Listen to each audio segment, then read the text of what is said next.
بسم اللہ الرحمن الرحیم۔ کیا جلوہ کربلا میں دکھایا حسین نے، سجدے میں جا کر سر کو کٹایا حسین نے، نیزے میں سر تھا اور زبان پر بھی آیات قرآن اس طرح سنایا حسین نے، نانا کے دین پر ہر چیز وار دی، کچھ بھی نہ آپ نے اپنے پاس بچایا حسین نے، کیوں محمد کو اپنے نواسے پر ناز ہو، ہر کوئی مصطفیٰ کا نبھایا حسین نے۔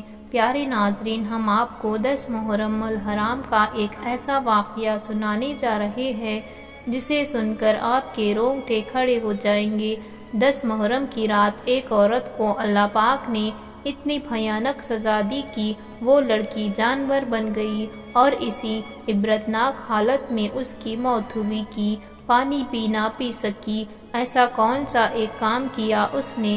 ہماری گزارش ہے کہ 10 محرم سے پہلے سب بچیوں، بچے، عورتیں اور مرد حضرات یہ ویڈیو لازمی دیکھیں اور ثواب کے لیے اس ویڈیو کو شیئر کریں، اور اس سے پہلے ہمارے چینل کو سبسکرائب کر کے بیل آئیکن کو ضرور دبائیں۔ کہا جاتا ہے کہ ایک لڑکی جو کہ اپنے ماں باپ کی اکلوتی اولاد تھی، اس کے والدین اعلیٰ رسول کے چاہنے والے تھے، اور جب محرم کا مہینہ آتا تو اس کے گھر میں پہلی تاریخ سے ہی عبادتوں کا اہتمام کیا جاتا، روزے رکھے جاتے اور اہل بیت کرام شہدائے کربلا کے ایصال ثواب کے لیے کھانے بانٹے جاتے، شربت پلائے جاتے، غریبوں کو صدقہ خیرات کیا جاتا۔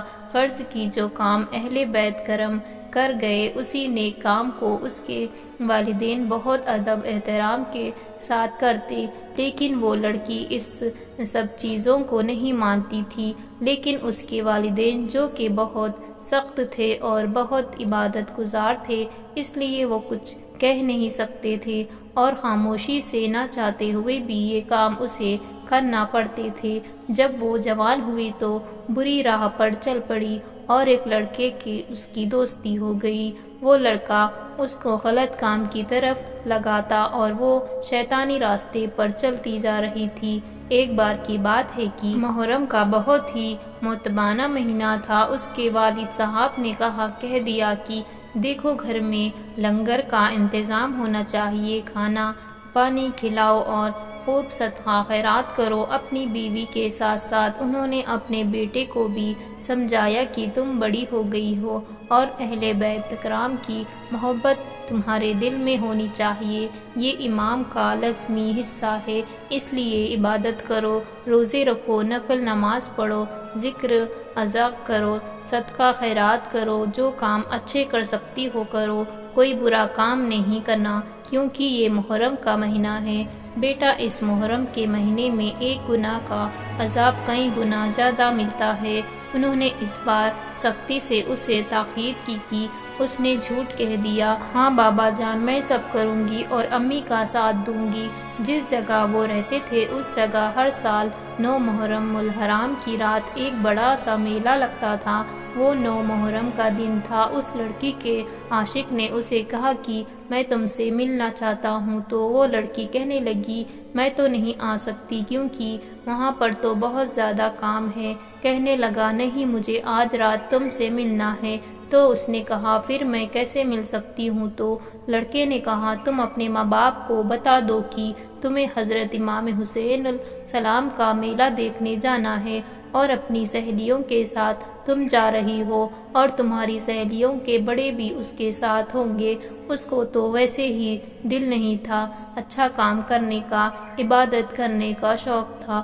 تو کہنے لگی ٹھیک ہے، میں کوشش کرتی ہوں۔ وہ اپنی امی کے پاس آئی اور کہا امی، آج تو 9 محرم کی رات ہے نا، شب عاشوراء ہے، آپ جانتی ہیں یہاں کتنا بڑا میلہ لگتا ہے، میری سہیلیاں اپنے گھر والوں کے ساتھ وہاں جا رہی ہے، تو کیا میں بھی جا سکتی ہوں؟ تو امی نے کہا بیٹا تمہارے بابا جان بہت ڈانٹیں گے۔ تو اس کی بیٹی نے کہا کوئی بات نہیں، میں 1 گھنٹے میں واپس آ جاؤں گی، بس میں دیکھنا چاہتی ہوں حضرت امام حسین کا وہ خوبصورت سا میلہ۔ تو اس کی امی نے کہا کہ تمہارے ابو تو میلے میں نہیں جانے دیں گے۔ کہنے لگی 1 گھنٹے کے لیے جاؤں گی، ابا کو تو نہیں بتاؤں گی نا، ویسے بھی وہ مسجد میں ہوں گے، عبادت کریں گے اور تہجد کی نماز پڑھ کے ہی آئیں گے، روزہ بھی تو رکھنا ہے، تو آپ ان کو نہیں بتائے گی، تب تک تو میں آ ہی جاؤں گی۔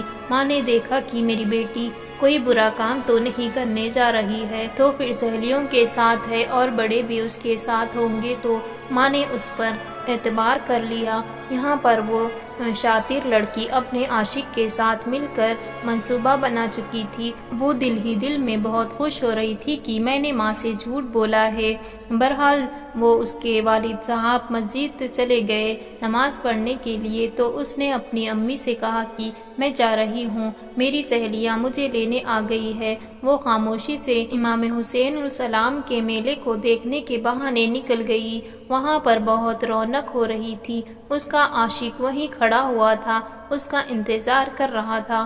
وہ اس غیر محرم لڑکے کے ساتھ وہ باہر نکل آئی۔ وہ اسے لے کر میلے میں نہیں گیا، نہ ہی کسی اچھی جگہ گیا، بلکہ اس کے گھر لے گیا، جہاں پر اس کے بڑے موجود نہیں تھے، اس کے گھر والے نہیں تھے، اور گھر پورا خالی تھا۔ اس لڑکے نے اسے گناہ کی دعوت دی اور وہ بھی منع نہیں کر سکی۔ دونوں نے ایک دوسرے کو لگاتار دیکھا، اور اس مبارک رات جس میں عبادت کی جاتی ہے، ذکر اذکار کیا جاتا ہے، قصیدہ گائی کی جاتی ہے، حضرت امام حسین اور ان کے گھرانے کے پیارے نبی صلی اللہ علیہ وسلم کی شان میں درود پڑھا جاتا ہے، اور جس وقت کی جانے والی نیکیوں کا بہت کئی گنا زیادہ، لاکھوں گنا زیادہ ثواب ملتا ہے، اور وہ وقت جو حضرت امام حسین رضی اللہ تعالی عنہ کے نام پر اس نے مانگا تھا، اس وقت کو اس نے ایک ایسے گناہ میں گزار دیا جس گناہ کی بہت ہی زیادہ پکڑ ہے۔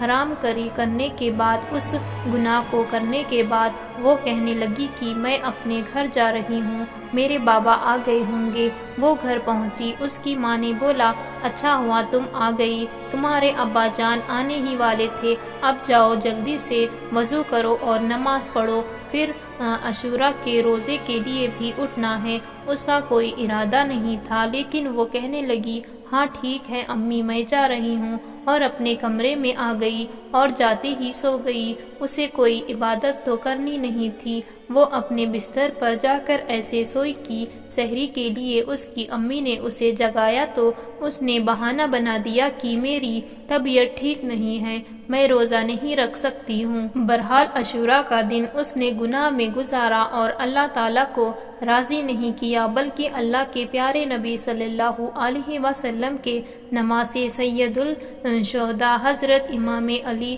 مقام کے بڑے دین پر اس نے ایک ایسا گناہ کیا جس کی معافی تو ویسے ہی نہیں ہے، زنا تو ویسے ہی حرام کام ہے، لیکن ایسی رات میں اس نے اتنا بڑا گناہ کیا کہ اس کی پکڑ تو ہونی تھی۔ اسے لگا کہ اس نے جو کچھ کیا ہے صحیح کیا ہے۔ اب اس دن تو اسے پتہ نہیں چلا، لیکن دوسرے دن اسے ایسا لگا کہ اس کا جسم قدر بھاری ہو رہا ہے، اس کے جسم میں کچھ تبدیلیاں آ رہی ہیں۔ پہلے اس نے اس بات پر دھیان نہیں دیا، لیکن آہستہ آہستہ اس کے ہاتھ پیر اس طرح ہونے لگے جیسے کسی جانور کے ہو، اور اب اس کے جسم پر بڑے بڑے بال اگنے لگے اور اس کا منہ بند ہو گیا۔ اس کی ماں نے جب اس کی حالت دیکھی تو کہا بیٹی یہ کیا ہو گیا ہے، کیسے ہو سکتا ہے، یہ ایسی کون سی بیماری ہو گئی ہے؟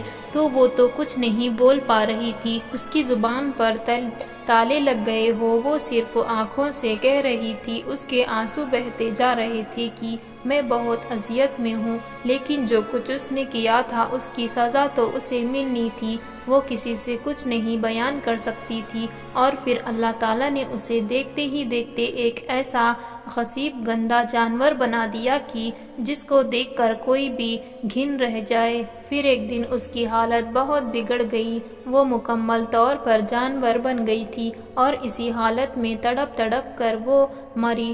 اس کی موت پر ماں باپ تو رنجیدہ تھے ہی، لیکن افسوس بھی ہو رہے تھے کہ ہم نے اپنی بیٹی کو روکا کیوں نہیں۔ ایک رات ماں کو خواب دکھا، اور یہ خواب تو مسلسل دیکھ رہی تھی۔ خواب میں دیکھا کہ قبر کی آگ میں وہ جل رہی ہے اور بار بار کہہ رہی ہے ماں مجھے معاف کر دو، مجھے بچا لو، میں نے بہت بڑا گناہ کیا ہے، آپ میرے لیے دعا کرو کہ میں اس عذاب سے نجات پا لوں۔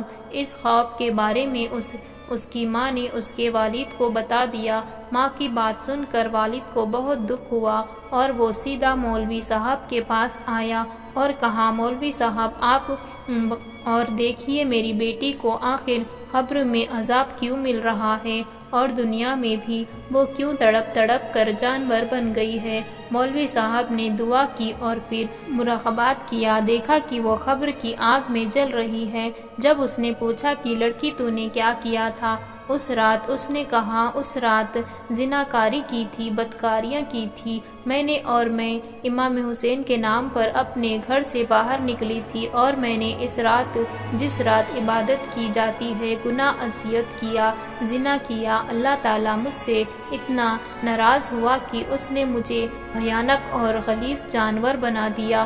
میرے لیے دعا کرے، اللہ تعالیٰ مجھے بخش دے۔ میں اہل بیت کرام کے برعکس رکھتی تھی، میں نہیں مانتی تھی یہ سب، اور اللہ تعالیٰ نے مجھے ایسی سزا دی کہ میں قیامت تک اس سزا میں رہوں گی، عذاب میں رہوں گی۔ میرے لیے دعا کرے کہ اللہ تعالیٰ مجھے معاف کر دے۔ لیکن معافی کیسے ملتی؟ اسے تو اس آگ میں جلنا ہی تھا۔ دوستو، امید کرتے ہیں کہ آپ سب کو آج کا واقعہ بے حد پسند آیا ہوگا۔ آپ سب سے گزارش ہے کہ ہمارے چینل کو سبسکرائب کریں اور بیل آئیکن کو کلک کرنا نہ بھولیں تاکہ آنے والی ایسی ہی ویڈیو کی نوٹیفیکیشن آپ تک پہنچ سکے۔ اب ہمیں اجازت دیجیے، اللہ حافظ۔